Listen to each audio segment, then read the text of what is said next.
Hello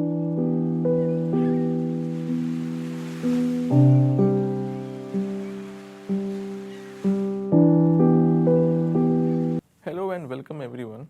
Today we are going to talk about how do we explore the light, how do we quantify the light that you see in front of you. How can you quantify that light? How much energy is being incident on my palm of hand? Okay. So when you talk about light, light is nothing but an electromagnetic wave. Electromagnetic wave means it is built up of electrical fields as well as magnetic fields. In this case, you can see that the electrical field is given in blue color, an oscillating blue color field, and it has a vertical component, both in positive y direction as well as in negative y direction. Another component of this electromagnetic field is the magnetic field. You can see that the magnetic field B is oscillating in horizontal direction and it has its component in Z direction, it is horizontal component. Now another component that this electromagnetic field has is the power, and the power is actually propagating in the x direction. So you can see that the electrical field is in y direction, it's oscillating in y direction, your magnetic field is oscillating in z direction, and your complete electromagnetic wave is moving forward in x direction. Okay, so a propagation like this is going to happen and it's going to propagate towards a certain direction. Now when this oscillation begins and then it goes to a maximum oscillation in the positive direction, then it goes to 0, again it goes to maximum oscillation in negative direction, and then it goes to again 0. Now this spatial dimension from where it starts to where it ends, this oscillation is known as wavelength. Now this wavelength is a spatial component, that is its units is in order of meters. This oscillation of electromagnetic field is very fast. So what we observe is that this wavelength is in order of nanometers. But then you ask me a question that what is the energy that is falling on my palm? So you can see that one of the way to quantify is based on quanta of energy. Now how much is the energy by each photon? So one of the example is you have your electrical field which is given by hc by lambda. So if you know the photon wavelength, for example it is a wavelength of 650 nanometers. Okay, I know the Planck's constant, that is h cross, and I know the speed of the light in that particular medium. For example, it's air. So I can multiply my Planck's constant into the speed of light and I divide by the wavelength of my light quanta, that is a single photon of that particular wavelength. For example, it's a red color photon, right? So it would be around 650 nanometers. So I multiply my Planck's constant into the light, that is 3 times 10 power 8 meter per second, and I divide by 650 times 10 power minus 9 meters. And the value that I get is for a single energy of a single red photon. Okay, now I can use that, and if there are like thousands or millions of photons interacting on my palm, then I can quantify what is the energy being dissipated or incident on my palm of my hand.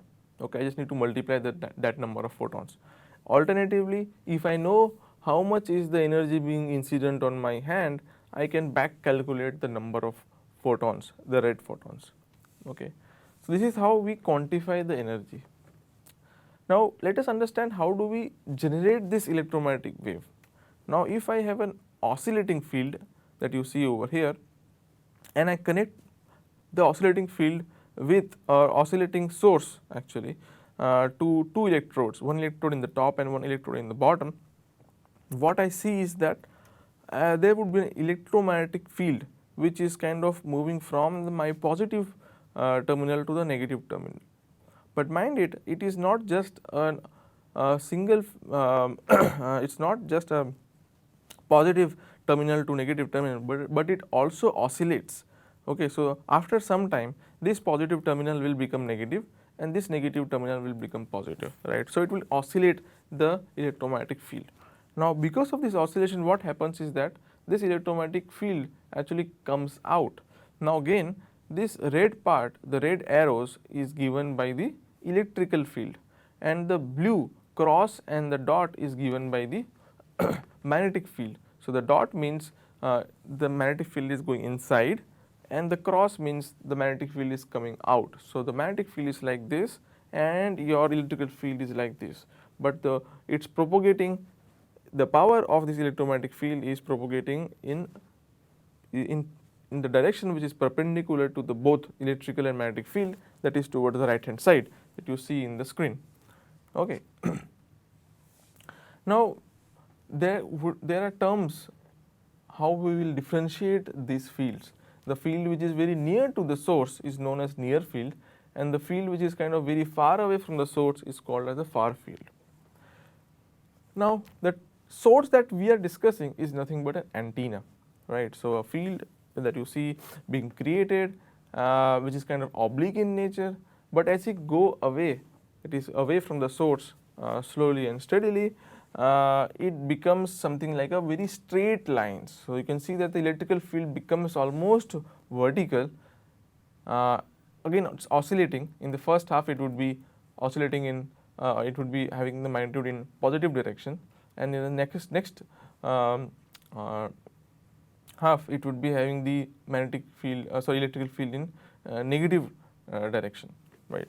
And then again your magnetic field which is kind of coming out and in, come out and in, like this. Okay, so but important part is that it becomes a plane wave after some time, right, especially when it is, we call it a definition as far field.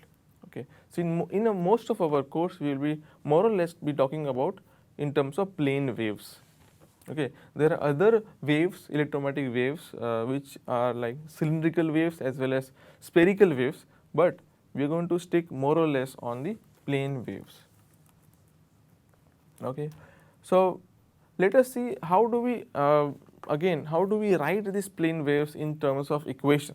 That is the most important thing, that we know that this is the electromagnetic field which is oscillating in vertical direction, magnetic field in horizontal direction, and my power is in some z direction, right. But how do we write it in terms of equation? So we will see that it's kind of very simple. So first, the electrical field is in y direction. Now another way to say that the electrical field is in y direction is that the electrical field is polarized in y direction. Okay, the polarization concept we will take it in the next class in more detail, but now I will just try to introduce this terminology that the electrical field is polarized in y direction, the magnetic field is polarized in z direction, and the propagation that occurs is in x direction. Okay, so now let us form this equation. So again, in other words, if you see, electrical field is polarized in y direction, magnetic field is polarized in z direction, and your direction of motion is in x direction. So I can just introduce three unit vectors I, j and k. Okay, so now I can actually write my equation, that is my electrical field. Electrical field is given as a this is a function of the spatial component, that is r, that is having both all the three x, y and z, and it is a time dependent electrical field. So I can write as a function of t as well, and it is a real component of my E naught. E naught is the magnitude of my electrical field, that is the maximum magnitude that the electrical field can achieve, and then I have write it with exponential of minus I k dot r. Now this k is the wave vector and r is nothing but the position vector.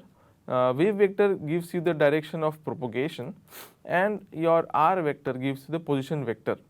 Again, r vector is nothing but x I cap plus y j cap plus z k cap plus omega t. So omega is nothing but the oscillating frequencies, and this is the time, right. Similar to this, my magnetic field is given by the real component of B naught. B naught again is the magnetic the magnitude of the magnetic field, the maximum magnetic field, and then the same thing, exponential of minus I k dot r plus omega t. Right. Now, if you for this particular example that you see over here, the wave vector is given by kx I cap plus ky j cap plus kz k cap. So, this is a vector, k is a vector. So, I can write it in the three components I cap, j cap and k cap, and again r is a position vector. So, I can again write it in I, j and k. Now, if I substitute all these things, can you guess what would be the values of E and B? You can just pause this video and just try to imagine what would be the components of E and B. Okay, so I hope you have tried this at your end, and what you see is that the E is polarized in y direction and B is polarized in z direction, right? So it simplifies our equation, right? So I can write that E is only having a component in y. As I was saying earlier, it was x, y, z, but I can now simplify it only in terms of y, right? And the magnetic field being polarized in z direction, I can write it now, instead of r, I can write it now as z comma t, right? And electrical field, I can write it in terms of E naught cos of kx. Now why kx? Kx because the direction of propagation is in x direction. Okay, so I write kx minus omega t, and similar to it, I can write b naught cos of kx, that is nothing but the propagation direction minus cos omega t. Now, why cos has come now instead of exponential? That is because I have used the real component. So if you know the exponential of minus j omega, for example, it's given as cos of j omega minus of sine of minus of j into sine omega, right? So the imaginary component, it is sine of omega minus j of sine omega, that is imaginary component I am just removing, only the real part I am just taking. So it's given as E naught cos of kx minus omega t, and b of z component and time dependent t is given as b naught cos kx minus omega t. Okay, so this is how you actually represent an electromagnetic wave propagating in x direction and polarized in y direction, the electrical field being polarized in y direction and magnetic field polarized in z direction. Okay, we will also do one kind of a simple simulation in COMSOL, and this equation we will put it over there, and there you can actually understand how this electromagnetic wave propagation actually occurs. Okay, now one more important part was the vector. So this is j vector and this k vector, that is just giving the directionality of our equations. Okay, this is how you give equation to this plane wave. Okay, now there are few properties that the plane wave actually adheres to. One of that is this with what speed does it travel. Okay, so that depends upon the medium. So if the medium is air, then it becomes the speed becomes 1 over square root of the absolute permeability into the absolute permittivity, right? Now, but if it is the medium is not an air, but it's kind of a glass, then its velocity changes based upon the refractive index of that particular glass. Okay. Okay. Now, next property is that the electrical field, the magnetic field, and the direction of propagation are all perpendicular. Okay. And the third property is that how do we relate your electrical field and the magnetic field. So this is how it relates: the speed of the light is equal to electrical field over the magnetic field. Okay. So you will all see that the electrical field will be kind of very significantly more in magnitude as compared to the magnetic field. Okay. Now this is a kind of fun trivia that I think you would already might have been aware about. Now I am just trying to pass two electromagnetic plane wave, and this will come again and again after some time. I am trying to propagate two plane waves which is having the same phase. You can see in the starting the same phase, and in the second case it is having phase shifted by 180 degrees. So again, can you pause the video and just think about what would be the output once I have passing two electromagnetic wave propagating to each other, very close to each other.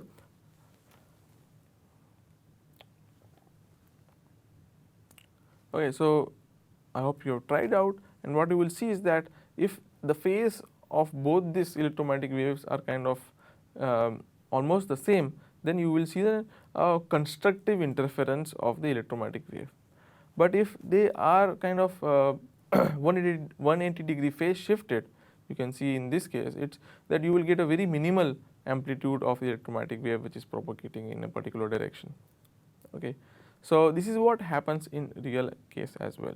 Okay, so that's it with the this session on exploring the light in terms of how do we quantify the light in terms of each photon energy, that is E equal to hc by lambda, where lambda is the wavelength of the photon. And second, we talked about the plane wave equation. So how do we write a plane wave equation in the terms of the components like electrical field, magnetic field, and the direction vector, and the frequencies, the time dependency T, and the magnetic field E naught and B naught. Okay, thank you.